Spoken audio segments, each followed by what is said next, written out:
This week on Waterways, Alligators of South Florida, and Park Service plant and animal inventories.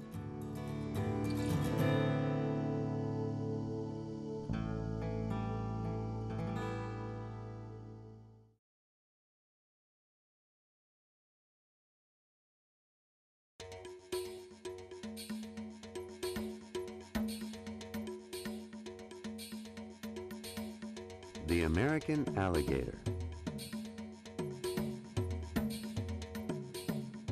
The largest predator left in the eastern United States. For thousands of years, it has roamed creeks, marshes, and swamps from North Carolina to Texas. In South Florida, canals and ponds that line the roads seem to be filled with alligators.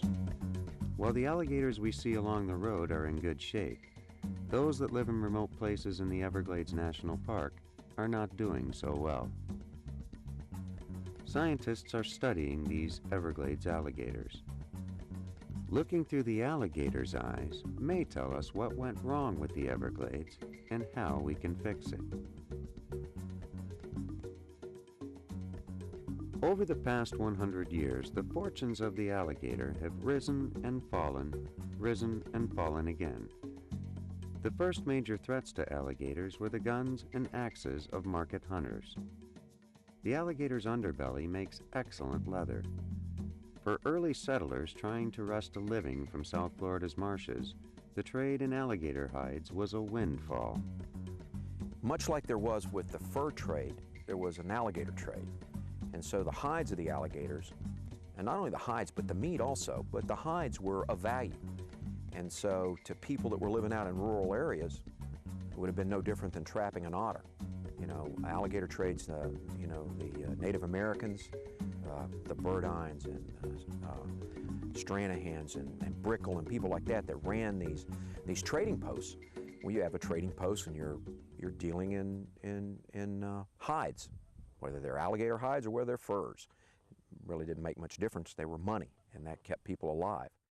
And there was an incredible, trade in hides. There was, it was sought all over the world. I mean, it was, kind of the vogue thing to do. Alligator purse, alligator shoes, alligator belts, but not only alligators, but any of the crocodilians. So there was really a big market for it. Hunting was legal for most of the 20th century. The market for alligator skins took its toll. In the 1920s, hunters could find and harvest dozens of alligators during a trip. By the 1940s, they were harder to find.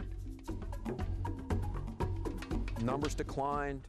There was you went from an animal that was incredibly abundant to people getting very concerned that you're not seeing very many of them. So the animal, the late 60s come around, the Endangered Species Act comes into play, and the alligator goes on the list. Making alligator hunting illegal drove up the price of hides. In the 1960s, poachers could make $400 or $500 for a few nights' work. For this kind of money, many were willing to risk arrest and fines. Between 1965 and 1971, poachers harvested at least 141,000 hides. A solution to illegal hunting arrived in 1969. The Lacey Act, passed in that year, made interstate traffic and mere possession of hides illegal. Gator poachers in Florida could no longer find traders in Georgia or other states willing to risk buying hides. The illegal trade in hides quickly dried up. While the Lacey Act protected alligators from poaching, it could not save Everglades alligators from a more serious threat: the diking, draining, and engineering of the Everglades.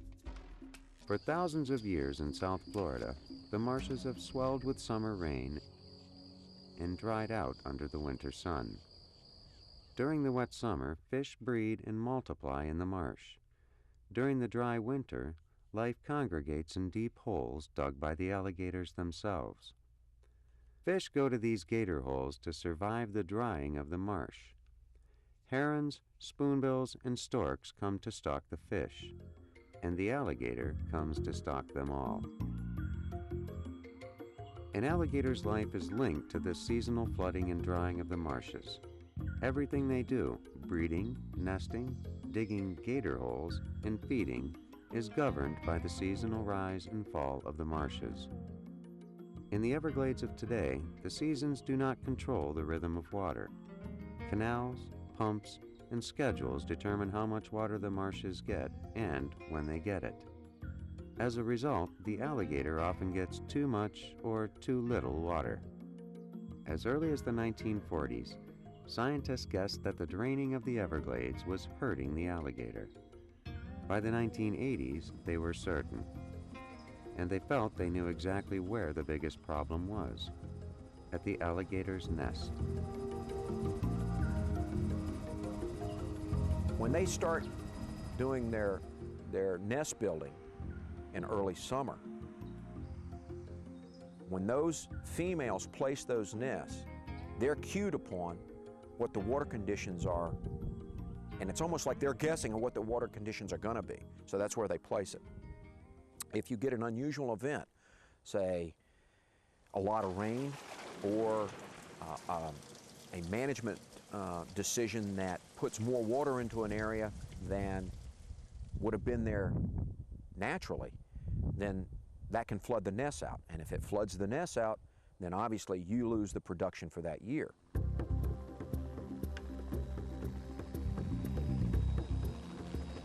The engineering of water flow in the Everglades has been ill news for alligator nests. The alligators can no longer accurately anticipate how the water will rise and fall with seasonal rains. Compared to other places that the alligator lives, nests in the Everglades are 5 times more likely to fail.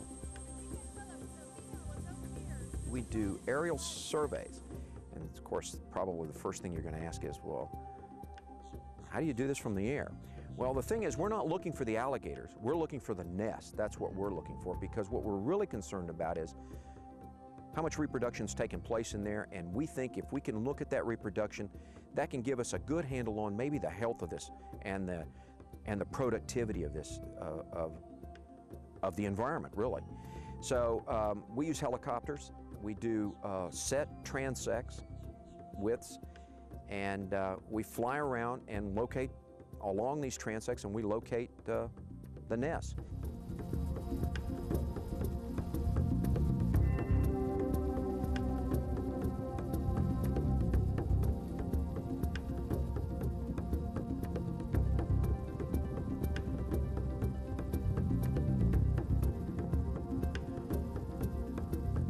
Again, this is a little bit of an art. I mean, you learn where alligators put their nests, and they normally put them, you know, on the heads of sawgrass strands or on little tree islands and things like that. And so by doing that, you can find them. And the nests are made of vegetation. They're mounds. They're vegetation mounds. And so these things are very distinct. I mean, you can see them from the air. They're really easy to find.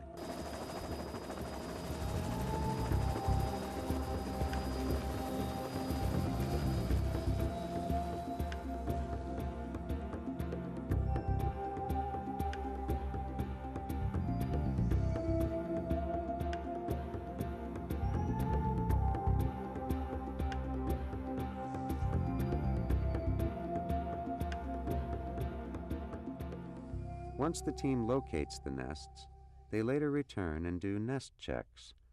The checks include water depth measurements and counting the number of eggs in each clutch.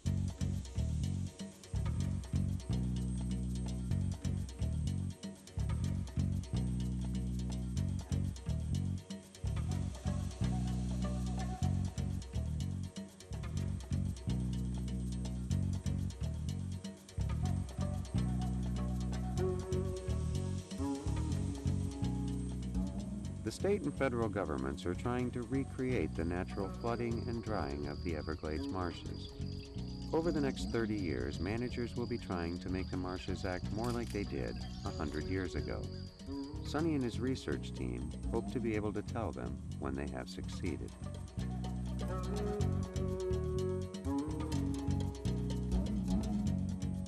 This work serves a lot of purposes. One, we can get some idea, as I said, what production is for alligators in a given year. But when you tie that to management decisions that are being made, in particular water management decisions that are being made to the north, and especially as it results in ongoing things like Everglades restoration, we can develop what we're calling now performance measures. So we can see as the restoration proceeds, we can see if we're headed in the right direction.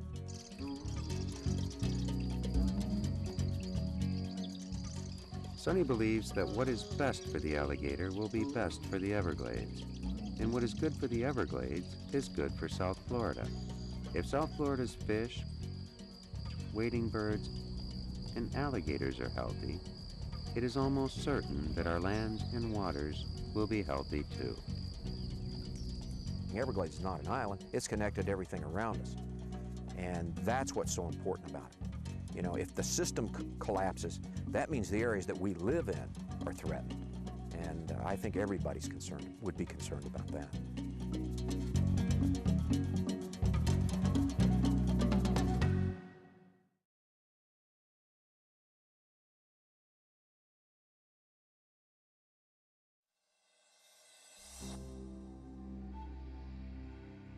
Is the age of exploration over?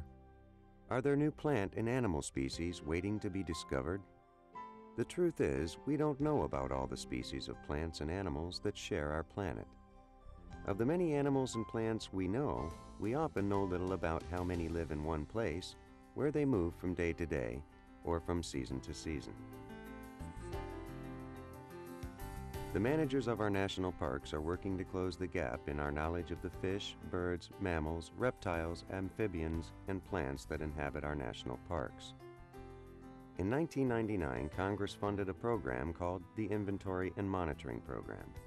The program gave the Park Service the money they needed to hire scientists to find and study undiscovered species within the national parks.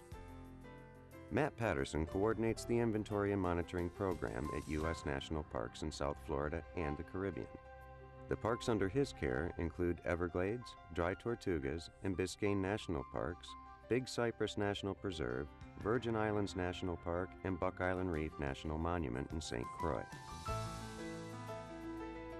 The inventories are trying to address two main questions, the first of which is to provide a 90% level of knowledge for the vertebrates and vascular plants in each of the 6 parks in the network. The second is then to take it beyond knowing what species occur and showing their abundance and distribution.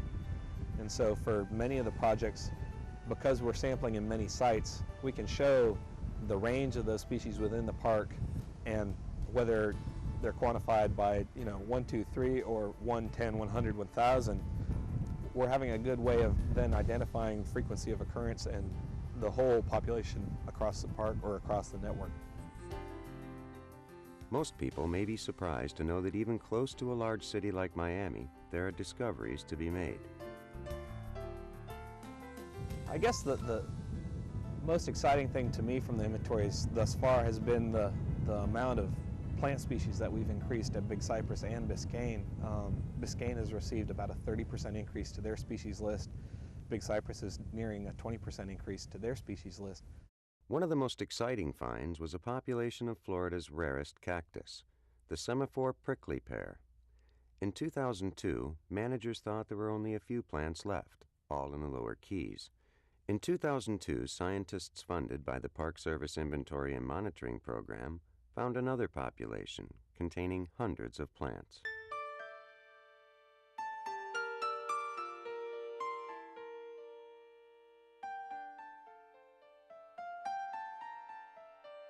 The find of the Opuntia coralicola, or the semaphore prickly pear cactus here at Biscayne, extended a plant population of cactus that prior to that find had only been 7 plants left in the wild in the world in the lower Keys. The find in Biscayne was over 650 individual plants, and from that find, further funding has done genetic work to see if there's ways to cross-pollinate the 2 wild populations to see if we can come up with more genetic diversity. And also it provides us a conservation plan, so if one of the 2 remnant populations gets hit by a hurricane, we have a source to bring those plants back.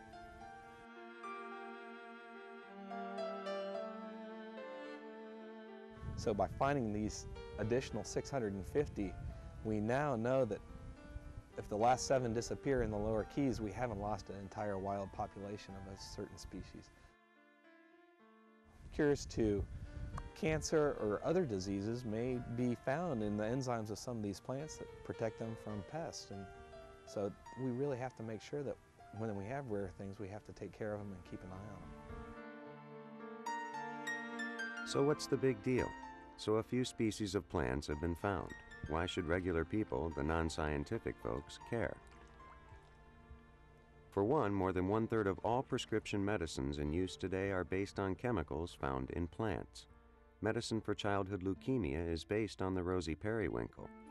Who knows what treatment for cancer or other maladies lie undiscovered in the plant kingdom? If we lose these plants, we lose that medicine.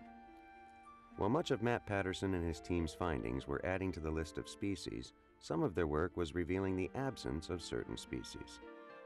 2 species that were quite common have not shown up on their surveys: Key Largo wood rat and the Key Largo cottonmouse. But who would miss these rodents?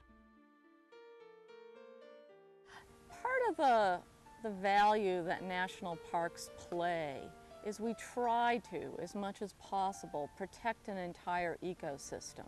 Because part of what's impossible to know is the complex interrelationship of all these species to each other. We don't know what bug species, insect species may be dependent on that wood rat, that then that insect species is important for pollinating some other rare and endangered species. And that may be the only insect that does that kind of pollination. We don't understand the natural world well enough in order to be able to say, I can just get rid of that Key Largo wood rat and that's not going to have an effect. So what we try to do is to protect those things that are native and natural here and try to minimize the impacts of the exotic stuff coming into the area. So it becomes an island that scientists, researchers can use to come to national parks in order to try to unravel those very complex linkages and webs between all those species. One of the reasons many species lie undiscovered in the South Florida parks is because the parks are so large. It is difficult to look in every alligator pond or under every coral head.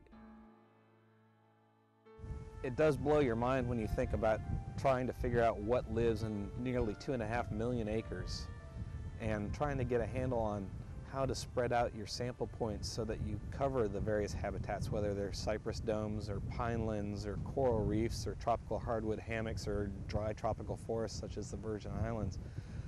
It takes a lot of specialized expertise, and we've been very fortunate to have good partners with nonprofits, with universities, and with private contractors that are top of their field, and they go out and they get into the middle of this stuff and they find the real rare stuff, which is really exciting, as well as spatially being able to describe how plant species and communities are spread out, or animal communities. It's really adding a level of knowledge to the park that the managers haven't had in the past.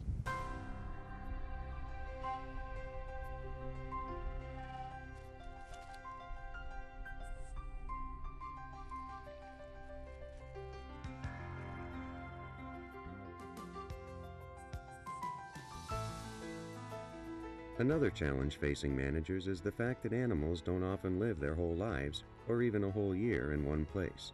They move about, often ignoring the lines we draw on paper. Well, part of the big challenge with a park like Biscayne National Park, we have 270 square miles. 95% of that is water. We're terrible at being able to really count and codify water things. And especially because the life cycles of a lot of those fish are very diverse. They go from here to dry tortugas throughout the Florida Keys, and they live different parts of their life in different places. Getting a handle on what kinds of natural treasures our South Florida parks hold is extremely important to efforts to restore water flow in the Everglades. Over the next 30 years, the state and federal governments will be trying to put pieces of the Everglades back together. Their efforts will affect every place downstream, from Everglades marshes to Biscayne's coral reefs. It's going to change. It's going to alter the bay. It's going to alter the fish that we find in the bay. It's going to alter various plants. It's going to alter various animals that we find in that environment. So we need to be able to show people what it's going to look like in the future, and we also need to be able to use that as a barometer of how far we've been successful with it, being able to push back the clock in making a more natural system within Biscayne Bay. And I think these inventories are going to be very important in helping us to see benchmarks of when we're successful. Knowing what exists today will help managers decide where to put their efforts, what to protect, and what needs more attention. As a manager, without understanding what is there in your park, you have a hard time knowing what you want to do with it. You can't set direction unless you have an understanding of where the various resources are in the park now.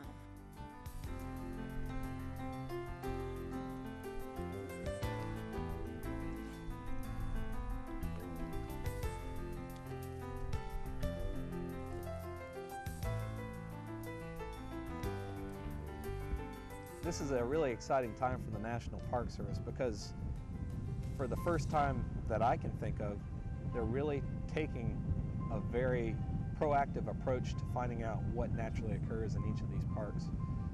And in conjunction with that, they're trying to figure out what the natural balance of that ecosystem is supposed to be. So we're doing inventories to see what's there. We're doing exotic plant and animal treatments to remove the things we know didn't belong there in the first place.